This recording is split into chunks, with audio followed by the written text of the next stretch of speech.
Welcome back to the Recruitment Aversion. In this episode, we will be discussing the ways in which a recruiter can support a job seeker in their job hunt. So in this week's episode, we're joined by Monica from Sourcebreaker. So Monica, introduce yourself. Hi, thank you so much for having me on, guys. As you said, my name's Monica and I work at Sourcebreaker.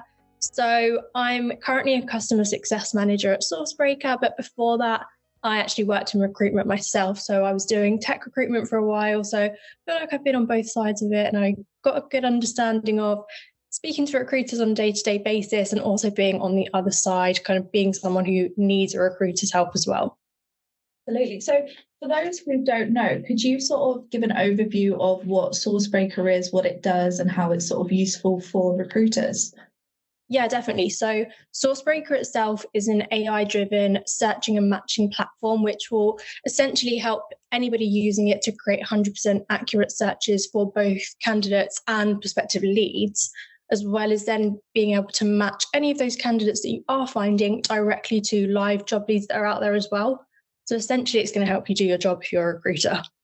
Yeah, absolutely. So, I mean, that sort of leads me into the first point that we actually wanted to make. And the way, obviously, it's interesting because a lot of our jobs are us, looking through job boards and calling people up. But I think it's important for job seekers to know what they can do to sort of help that process along. So we, as a company, we do use Sourcebreaker, and obviously we type in certain keywords and things to pull up CVs. So have you got any advice for job seekers on, certain ways they can format their CV or certain keywords that are important to include so that their CV does get picked up by Sourcebreaker? Yeah, definitely. I think, obviously you just said it there as well. When you're searching, there's certain keywords that you will be searching for, and there's certain things that you probably see coming up quite a lot of the time on people's profiles that aren't necessarily that relevant. So I think just from my own experience trying to find great candidates and also speaking to people who are coming up with the same issues, a lot of the things that they find that aren't that helpful are candidates who have maybe mentioned a lot of skills outside of their actual experience that aren't going to be helpful when it comes to finding them a new job. So, for example, if you're looking for somebody who works in tech, like a developer, and they've mentioned that they've got great, experience with music, or they've got a really great passion for music, although that's a good thing to have on your CV to help, explain who you are, it's not necessarily going to be the most helpful thing for a recruiter when they're looking for your profile, because it could be that you're coming up in the wrong types of searches, which again could be why you're potentially getting a lot of emails or a lot of messages from recruiters about roles that aren't necessarily right for you and vice versa and things like that. So I think the main tip I would give to anyone who's trying to build out a great CV is definitely put as much experience as you have on there, put all of the skills you've got, qualifications, things like that. But don't try and get too bogged down with, building up this amazing picture of all these other things that you have outside your job, because although it's important, it's not going to be the main thing that people will be searching for when they look for your profile.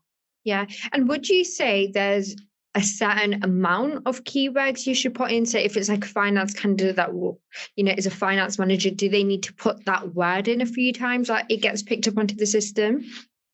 Yeah, I think just from, for example, like the way that it would work with Sourcebreaker, if you were looking for somebody who's mentioned that they work in finance or a finance manager, the fact that that word is on there when you're running your search looking for somebody who's mentioned finance, they're going to come up whether they've got it once or 10 times on their profile. So I don't think it matters to kind of inundate your profile with all of these words over and over again. Just put the main key things on there. Yeah, and I think as well, people who have a little bit obscure job titles as well, I think they're best to sort of change their job title. Yeah, definitely. It doesn't matter too much if your official job title is something different. A bit different. Yeah. I think, say if, I recruit for marketing managers, and if you're a marketing campaign manager, I might not be searching that. So just take out the word campaign and just put marketing manager, or, some people might be brand marketing manager or something like that. It's just, but just take that out. Yeah, I think condense a lot of things that don't need to be there and make sure that the actual sort of catchphrases that are more commonly searched are what are in your CV essentially. And I think as well, because you sometimes get people that will try to apply for different type of roles with their CVs. And I think for that, create different CVs. Oh, definitely. So if you are interested in kind of a finance manager role, make sure your CV caters towards that role. Because I think sometimes people will just put, oh, I could do this or I could do that. And that's where, we as recruiters will get confused as to what it is you're looking for, because, it's not clear. Yeah, and that goes for people who are looking for a career change as well. I think it's so important, if you're a finance person but you're looking to move into marketing, your whole CV is going to be finance jobs. Put a statement at the top using catchphrases of marketing. Yeah, I'm seeking a marketing manager job, blah, blah, blah, blah. Give a whole little profile at the top. Otherwise, I'm going to do a search for a marketing manager job. I'm like, why is this finance person here? And sort of just scroll past and move on. So just make sure that it is really clear and the keywords of the role that you want are also in your CV as well. So I guess our next question that we can move on to, obviously, as candidates, there is a lot of importance of booking in with a recruiter for a chat. As soon as you feel that urge, and we could say the itch to leave, but sometimes we don't mean you've had a bad day, let's ring a recruiter, because then you're just wasting our time. Don't do that, because in reality, you probably don't want to leave. But as soon as you kind of get that feeling that, okay, you've done everything you needed to do, you're not really wanting to stay where you are, I think it's definitely important to call in with a recruiter and see what they can do to help. They might have advertised something that you like. You might have applied online, but definitely pop us a call so we can see what we can do to help. Yeah, definitely. And I think it's, don't wait until you're desperate. Don't wait until you absolutely are pulling your hair out every day and you hate everything about your job. I think if you start the process as soon as you think, you know what, this isn't for me, I can stick it out for a few more months, yes, but I do need to look at something. At that point, engage with a recruiter, because as you can tell them what you want, what you're looking for, what your ideal job would be, and then you're not in a rush and you're not going to just take any job that doesn't suit you. You can be kept in the loop about anything that comes up that does sort of tick those boxes. No, I completely agree with this. And I think it's such a big thing that people don't really understand, because obviously speaking to a recruiter doesn't necessarily mean that you're about to go and hand your notice in and you're going to quit your job, and it doesn't have to be this big, scary thing. Because I think if you aren't necessarily happy in your role, it's really important to figure out why you're feeling like that before you just kind of try and jump ship and speak to a recruiter and go on LinkedIn and apply for like a million jobs that night. That's not going to be the best thing to do. You need to work out like, what is it that's making you feel like that? And sometimes speaking to a recruiter can just be a really positive thing, because it will let you know what else is out there for you, what other roles are available. And also, if you do get to that point where you're thinking, I really like, this isn't for me, I do really want to leave, or you're in a position where you have left your job and you're thinking, okay, now I need to find a new job and I don't know where to start, you can then reach out to someone to help you kind of take that stress away a little bit, so it's not such a big daunting task. And I think it kind of comes back to that point about really working out how to create the best CV, because if you work out why you aren't necessarily happy in your role and you can actually think, okay, this is where I want to be, you can really help tailor your CV and your LinkedIn profile and things like that, just to make sure that you're putting yourself out there in the best way to help the recruiter basically help you and find you the best position. Yeah. And I think reaching out to us and telling us what it is you're looking for, what's not working, and what you might want to do in the future, we might be able to say, okay, well, your CV does not read like that. Because we have had to have those conversations where your CV doesn't read like that, but it's interesting you saying that, and now chatting to you, I can see that for you. So you might just sometimes need us to be completely transparent with you and say, okay, that's not how it comes across on your CV, and we definitely need to change that. Yeah, and I just want to go back to the point that you made, Monica, about, talking to a recruiter isn't a big scary thing. And I think a lot of people almost see it like a first stage interview, but it's really not that. It really is such an informal conversation. You can tell us a little bit about your home life, your hobbies, and you tell us about your day. Talk us through your frustrations. You can say things to a recruiter that you shouldn't or can't or wouldn't say in an interview, because it is a lot more laid back, and it is, we're humans, we're not judging you. We're not the ones who are going to, recruit you into our own business. We are talking to you to help you. So I think, that's such an important point, that it's not scary reaching out to a recruiter. And I think people shouldn't see it as, stage one of your recruitment process. It is literally just a conversation, an initial chat, and someone who's right in your corner, really, someone who's there to sort of support you and help you through. So it shouldn't be seen as a really sort of daunting thing. In terms of like the recruitment process, it's really it's different now to how it was. So I think a lot of people think that, you know, we have a job and we call candidates and that's how we support them. But, you know, a lot of the time now, you know, say if someone has just approached us and said, hey, I'm looking for a new job, and we talk through what they want, the way that we can support them is we can actually take them out to market. I think a lot of a lot of candidates don't realize that that's something we can do. It's they think, oh, you know, you haven't got a job that I'm looking for right now, all right, bye then, like thanks anyway. But it's not, it's about that sort of long-term relationship. So of course we talk to them about the opportunities we've currently got, but if they're like, oh, you know, that doesn't quite do it for me, I'm actually looking for something hybrid, then, you know, we take them out to market and say, hey, you know, I'm representing this marketing exec, she's XYZ, she's looking for ABC, what can you do for her? Have you got any upcoming vacancies in your team? And we get a lot back from that because, you know, a lot of companies, they might be thinking, oh, do you know what? Our marketing team is being bogged down. We could do with someone else, but they haven't got to the point yet where they've thought, right, okay, let's recruit for this. Let's do this whole recruitment campaign, write a job ad, this, that, and the other. So if we're coming to them with the solution to their problem without them having to do all those long steps and pay all that money for, you know, advertising the job and taking their time out to read through 300 CVs, it, you know, sometimes that's enough. They'll say, oh, well, funnily enough, we do want someone. Can we have a chat with them? And that's it. Yeah. And in their head, it's just like something's fallen into their lap and they were thinking about it. And, you know, it could just be luck to that hiring manager. From God. To them, it's a sign. So it's actually great to build that relationship, I would say, with your recruiter, just so we can then take you out to market. It isn't, you know, CV job send. It's more about, okay, finding a great candidate. What would you like? What can we do to help? And let's support you in that journey. And I think that brings us on to our next point. I think applying directly and using a recruiter, there's such a big difference, because if you're applying directly, that means your CV's in probably among hundreds of other applications.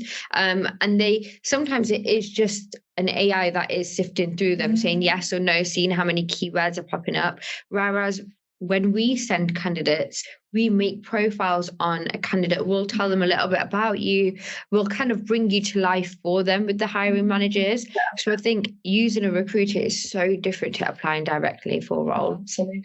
And you can, I think a lot of people don't realize, you can, you know, contact a recruiter and say, hey, I've actually just seen this job online. I want to apply. I haven't applied yet. Could you maybe, you know, have a conversation with them on my behalf? And that's absolutely something we can do. You know, we can call the company up directly and say, hey, look, you know, I'm representing a candidate. They've expressed interest in your role. Let me tell you a little bit about them. Whereas, you know, when you're applying directly, you are just a sheet of paper. You are just your CV. Whereas we're actually calling these people up. We're actually speaking. You know, sometimes we're meeting with them in person and we're talking about your profile. So it really is, I think it's quite an advantage to have, to be able to use a recruiter to sort of support you in finding a new role, because CVs don't tell the whole picture, whereas we do, which is why we like to have those chats and why we like to find out everything about you, your hobbies and this, that and the other. And I actually had an example recently where one of my candidates, she'd actually applied to the role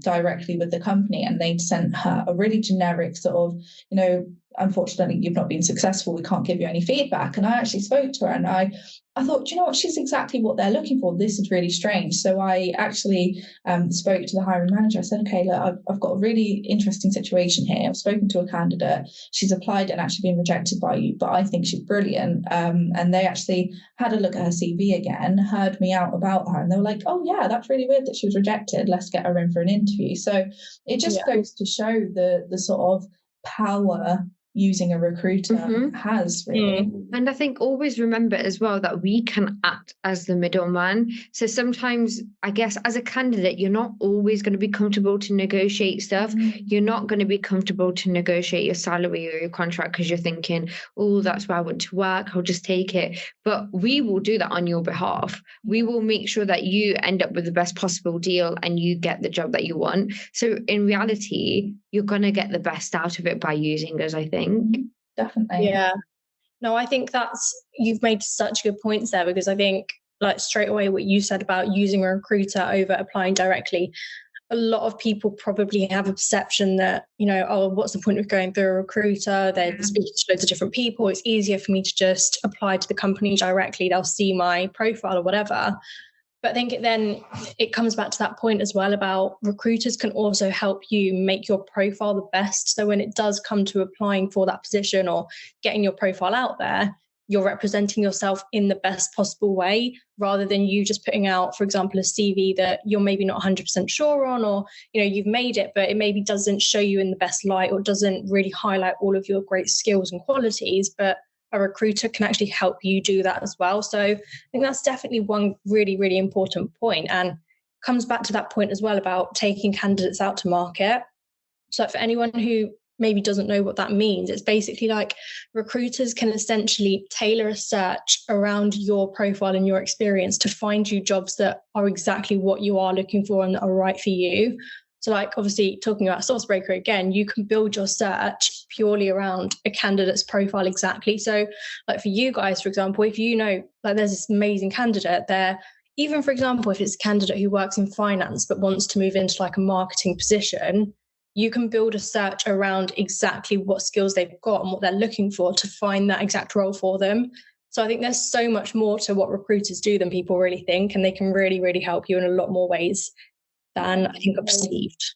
Definitely. And I think it's for us, we do it day in, day out. Like all we do is get people jobs, and we are in the market. Yeah. We know what hiring managers want. We know what the sorts of things that they say yes to and what they say no to. Whereas if you're a job seeker, the likelihood is, you've been in your current role, say, 1 to 5 years, and you're now looking to move on, looking for your new role. Well, you haven't been in the market for that long. So much has changed. So much changes all the time in the market. So, something that was, the top advice on LinkedIn 3 years ago about what to put on your CV probably isn't the case now. Yeah. So, it's about getting that up-to-date knowledge on, trends in recruitment, things that hiring managers want to see, and we can support them with that rather than just going in blind and hoping that the old advice that they received 3 years ago is still relevant. Mm-hmm.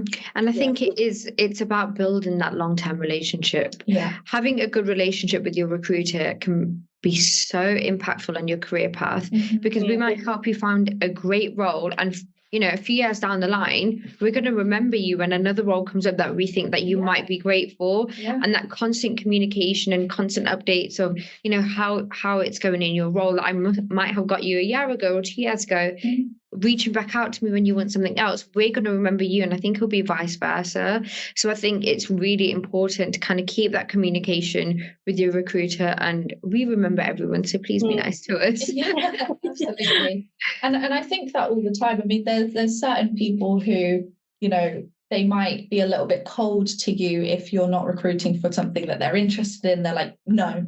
And then, that's it. They're not, oh, thanks for reaching out. I'm not interested, but keep me in the loop. They'll be quite rude or blunt, or say, for example, people in more senior positions, and they think that we're trying to connect with them to sort of jump all over their jobs. Well, eventually they are going to be a job seeker, or, eventually we're going to have a role on that they would actually be interested in. So I think it's always best to think about long-term relationships, because we always, I can't speak for every recruiter, but I know here at Sterling Warrington, we always try and maintain really good relationships, and we try and really fight everyone's battles for them, and sort of be on their side and do what we can to help people. So, I think being nice to us, it doesn't take much. And I know a lot of people have quite a bad perception of recruiters, and there is that negative stigma, but we are nice people, and if you get to know us, we will do absolutely everything in our power to sort of get things over the line for you and push for a higher salary and get you into those really exciting opportunities that you would deem as your sort of dream job. So I think it is so important to be nice, have that open communication, constantly be updating us and keeping in touch, and sort of just not being rude, just being personable, and thinking about what your goals are and realizing how we can fit into that and how we can support with that, really. Yeah, I think that's a really, really good point. I think there's probably people listening to this who are thinking, it works both ways. Like there's rude recruiters out there. And of course there is, you kind of get that with anything. But I think, like you said, majority of recruiters genuinely do want to help you. And if you can be as honest as you can and be, really open with them, they will be able to help you in a much better way. It's like, we've all been there, like even on the other side of it, where like we're trying to find a position, or we've got recruiters reaching out to us about things. And it's true, like you are more likely to reply to people who start with a nice message rather than a message where that's just a really generalized message that they've obviously sent to like 100 people and you're not going to reply.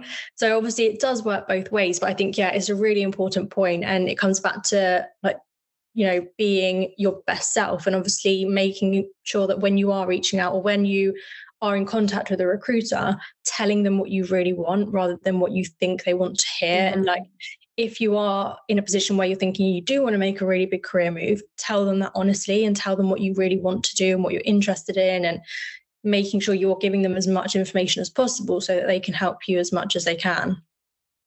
Definitely. I think that rounds off our episode. Yeah. Monica, do you have anything you kind of want to add or speak about?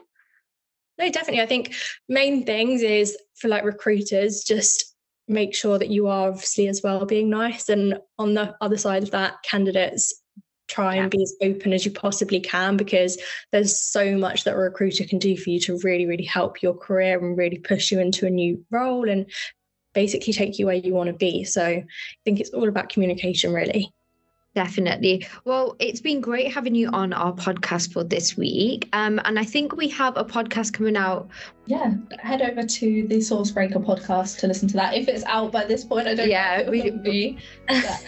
I think, Yeah, we've really enjoyed having you on, Monica, and we look forward to the episode over on your podcast. Amazing. Thank you so much for having me, guys. Thanks. Bye.